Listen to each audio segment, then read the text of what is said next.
the angry middle-aged white man who's joining me in the studio.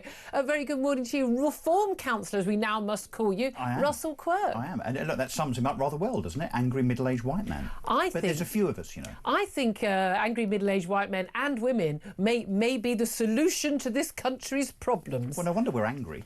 There are quite a lot, by the way, of angry black and Asian and other middle-aged people who are also angry about where this country has come. And yet Gary Neville thought to pick out just the white ones. Yeah, it's funny that, isn't it? An apologist. And what is it about footballers called Gary? That seem to use their sports platform to preach to us as pseudo-politicians. Do you know what, Gary Neville? Get elected.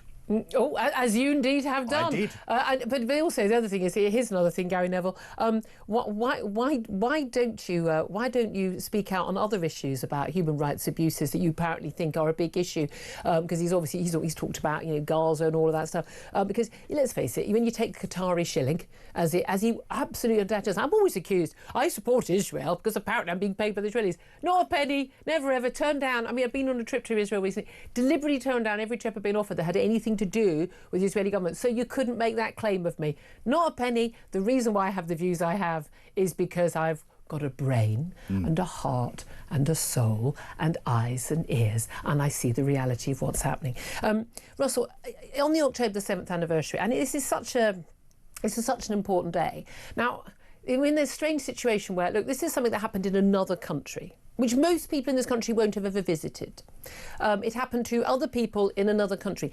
It sparked a war which has taken over our entire political debate and discussion in this country. It had impact on the last general election. You know, 5 MPs effectively for Gaza elected last July 2024. It's constantly the matter of debate within our parliament, on our TV screens, on our radios.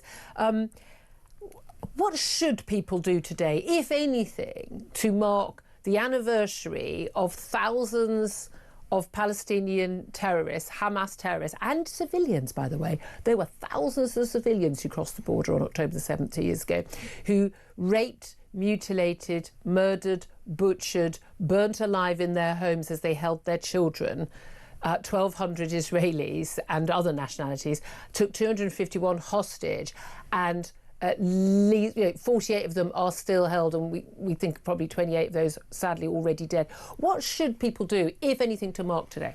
So pay tribute, respect, think about what happened on October the 7th, that unprovoked attack on the Jewish people of Israel. If you can't show respect for fellow humankind, then say and do nothing. I am actually watching the Twitter feeds, of course, of Gary Neville and Gary Lineker as we speak, because I'm sure they'll be dropping something very, very soon, presumably this morning, to think about and pay respect for the Jews that were slaughtered and kidnapped on that day. I'll be waiting a long time, I guess, won't I? Because you're right, these people never ever fall on the right side. They fall on, from our point of view, the wrong side. Look, today is a day of respect. And, you know, unfortunately, as we'll go on to, I'm sure, we're going to see lots and lots of protests that are purposely timed to, and I use big inverted commas here, celebrate October the 7th.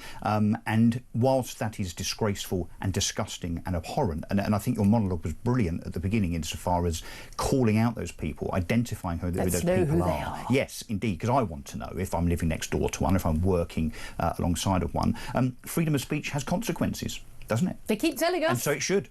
Yeah. And so it should. But for everybody. But you say some of these events, they say they're to honour our martyrs, to celebrate 2 years of resistance. There just seem to be an awful lot of people in this country, but particularly a lot of young, those angry, what should we say, not middle-aged, but angry young white men and women who are utterly ignorant of the facts. Huge swathes of this country, particularly young people, but also, as we know, like 3/4 of Muslims in this country, according to polling by the Henry Jackson Society last year, think that people, Israelis were not raped and murdered on October the 7th 2 years ago. I mean, the reason why we know it happened, guys, it's not because of IDF propaganda. It's people like me talking about it all the time. And the videos.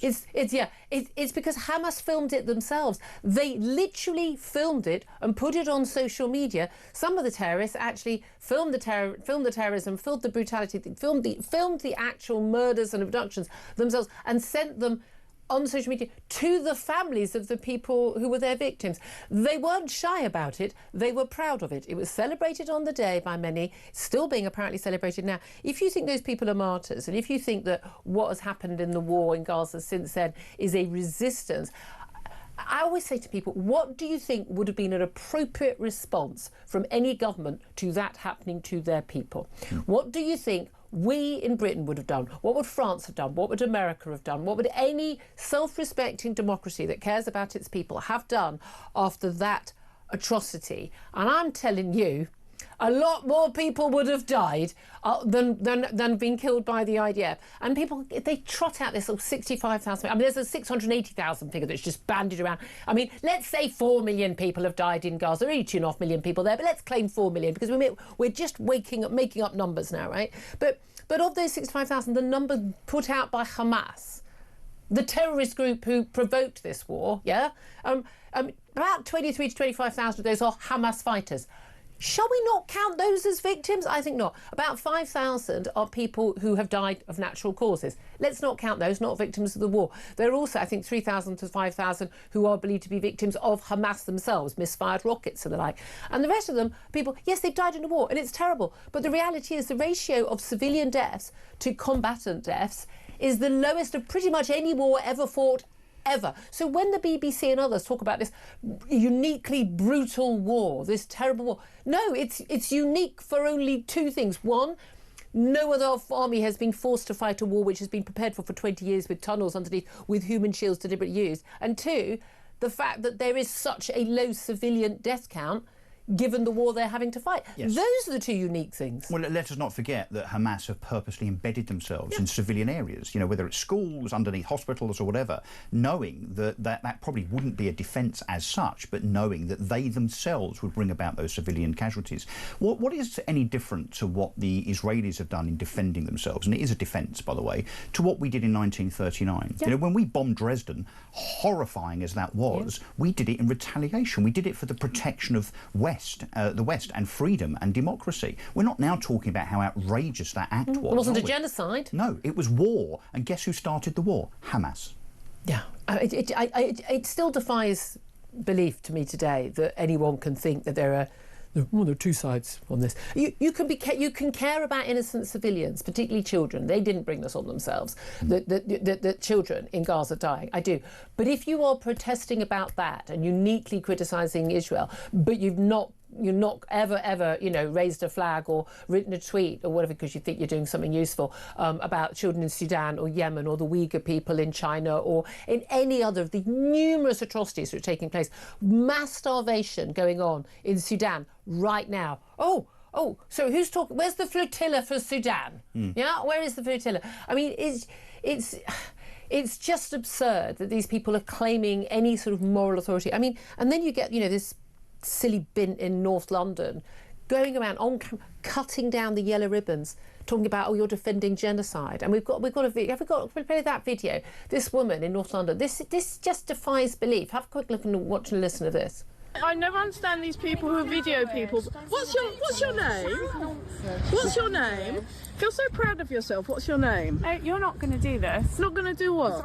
I'm not committing a crime. Yes, you are. You're doing something that is... If I am, then call the police. You call the police and you let them know that you have an issue with this. You disgusting little human being. You're disgusting. I think condoning genocide is disgusting. Oh, yeah, so we support genocide. Oh, yes. And so... Yeah, sure. Because that's what this is. No, it's not. What? Ribbons for people who have been imprisoned, abducted, Yeah, we're going to show the world what you're doing. You're going to be famous. Yeah, you would love that. I'm a journalist. I work for a national newspaper. This is going straight to the Daily Telegraph. Yeah, so if you weren't watching, you can see there's a woman who's just got...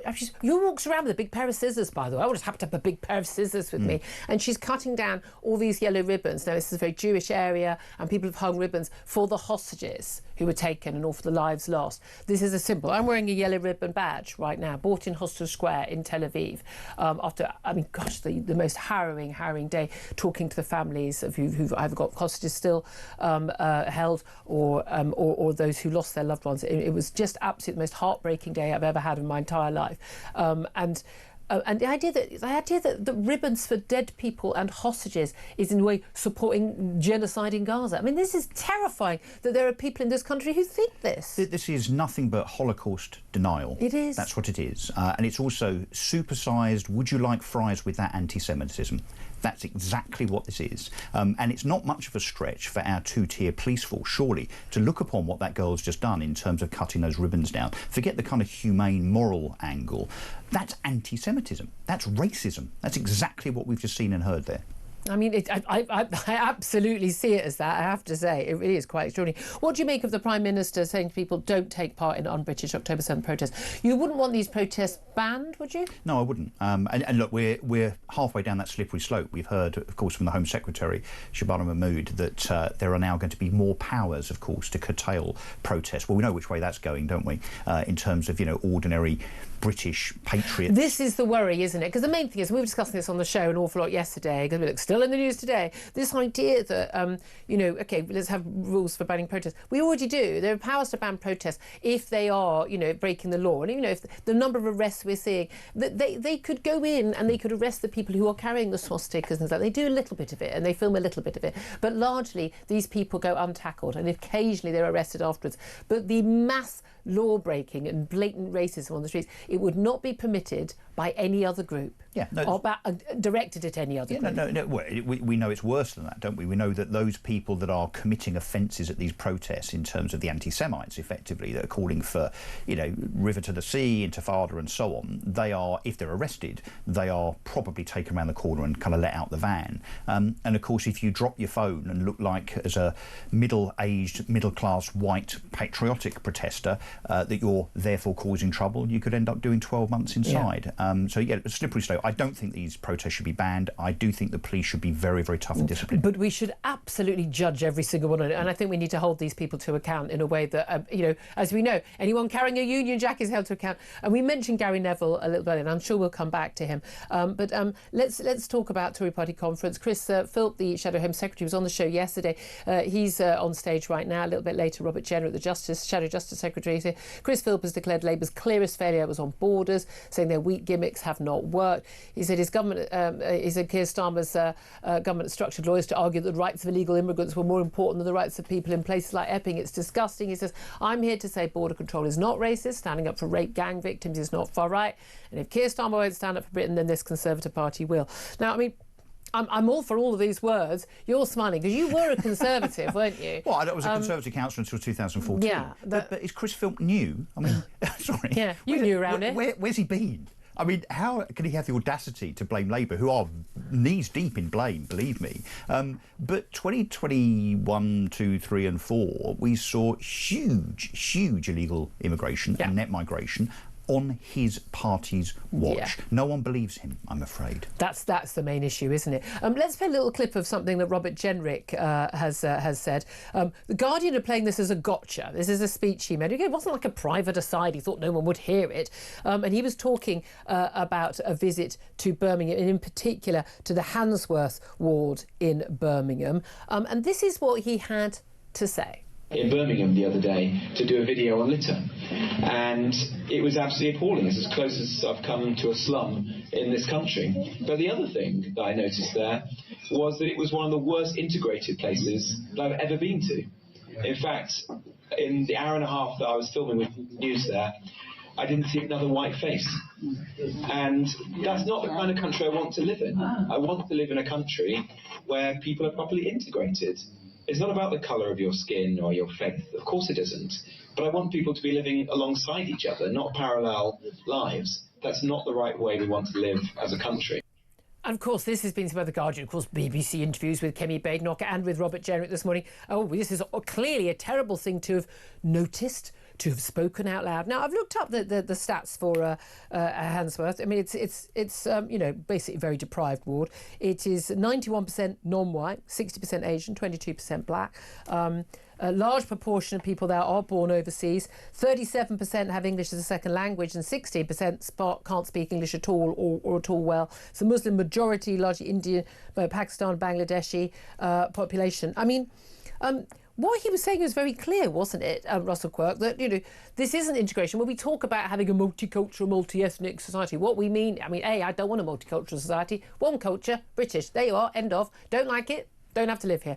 Plenty of other places with different cultures. I don't want you to bring Bangladeshi culture here. I don't want you to bring Canadian culture here. I want British culture here. It's Britain. I don't think there's anything controversial about that. But when people talk about being multi-ethnic, no, but like large parts of London as well, they're not multi.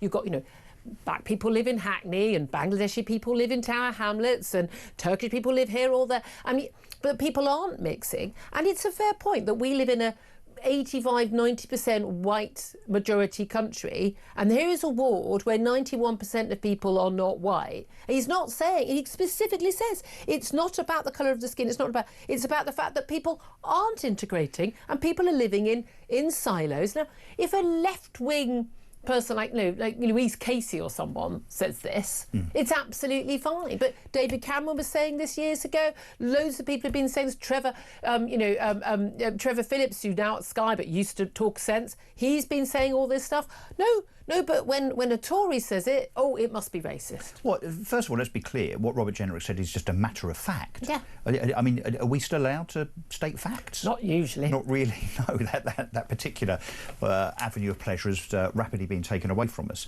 But his point was not about not enough white faces. He's not saying, oh, where's all the white people? They should be here. He's talking specifically about the context of integration and multiculturalism, and not, and be careful how I word this, but I'm just going to say it, the ghettoisation of parts of Britain.